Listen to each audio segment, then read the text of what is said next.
अध्यात्म अध्यात्म भौतिक और आत्मिक जीवन का संतुलन है, अर्थात संयम का जीवन, which is based on the principle of equilibrium.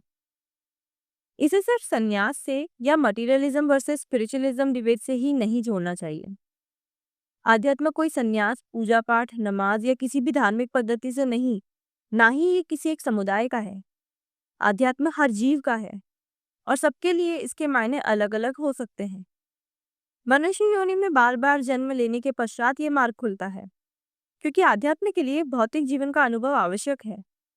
ये अनुभव ही हमारे अंदर ये प्रश्न पैदा करता है कि हमें हकीकत में क्या चाहिए, क्योंकि बार बार जीवन जीने पर भौतिक संसार के प्रति हमारा रस खत्म होने लगता है। ऐसा इसलिए क्योंकि आत्मा की चाह भोग से अलग कुछ और है। केवल भोग ही करते रहने से हम आगे नहीं बढ़ पाते। इस भोग से मन उबने लगता है, तभी तो विरक्ति जागती है, जिसे हम संन्यास भाव जानते हैं। लेकिन संन्यास का मतलब गृह त्याग या भौतिक सुख सुविधाओं से पलायन नहीं है। संन्यास वास्तव में वो भाव है जहाँ किसी भी प्रकार के भोग के प्रति हमारी आसक्ति खत्म होने लगती है। जब आसक्ति नहीं, तो वो हमारी कामनाओं और चाहतों में भी नहीं रहती। यदि सांसारिक चीजों के प्रति हमारी चाह है ही नहीं, तो हम अपने मन में खालीपन महसूस करते हैं और वही हमारे मन में ये प्रश्न उठाता है कि हम क्या चाहते हैं। और यदि ये प्रश्न नहीं उठा, तो वो खालीपन हमारे मन में ऐसी चाह प्रकट कर देती है जो आत्मा की है, और वो आम तौर पर भक्ति या प्रेम होता है। ये चाह, ये भाव प्रकट होने के साथ ही आध्यात्म आरंभ होता है। अतः ये गृहस्थ जीवन में भी प्रकट हो सकते हैं। यही मीरा के साथ हुआ और यही रूमी के साथ हुआ। नानक देव भी इसी राह पर चले। इसी के दर्शन हमें राम और कृष्ण जीवन से भी मिलते हैं।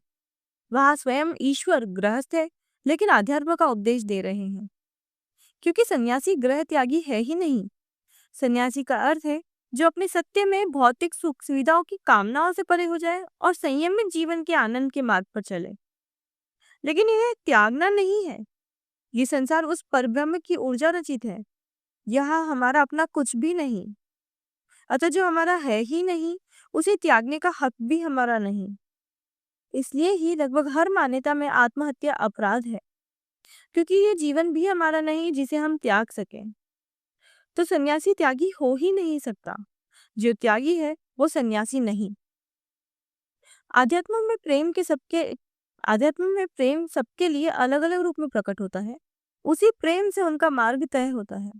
यदि हर राह को धर्म बनाया, तो जितने मनुष्य उतने धर्म निकल जाएंगे। इसलिए ही आध्यात्म को धर्म से अलग जाना चाहिए। आध्यात्म जीवन जीने का तरीका है और धर्म इस जीवन में अपनी आस्था को नाम देने का तरीका है। जैसी आस्था वैसा हमारा आचरण और वैसी हमारी दैनिक क्रिया। धर्म दैनिक क्रियाओं से जुड़ता है। आध्यात्म तो जन्मों के कर्मों से प्रकट होता है। आज एक मनुष्य किसी विशेष धर्म का पालक है, लेकिन अगले जन्म में किसी और धर्म का भी हो सकता है, क्योंकि यहाँ आस्था नहीं बदल रही। यहाँ तो केवल भाषा और रहन सहन बदल रहा है। अतः हम अपने ईश्वर को किसी भी नाम से पुकारें, पुकारना जरूरी है। हर नियम का पालन करें ना करें, लेकिन सभी की आस्था का सम्मान करना ये सबसे जरूरी है। इसीलिए आध्यात्म आंतरिक और बाह्य दोनों ही स्तरों से चलने की राह है।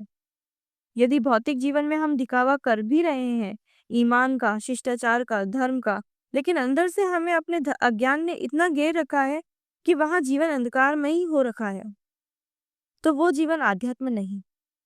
आध्यात्म वो मार्ग है जहां हमें ये पता चलता है कि जिंदगी एक वादा है। वादा हमारा हम ही से।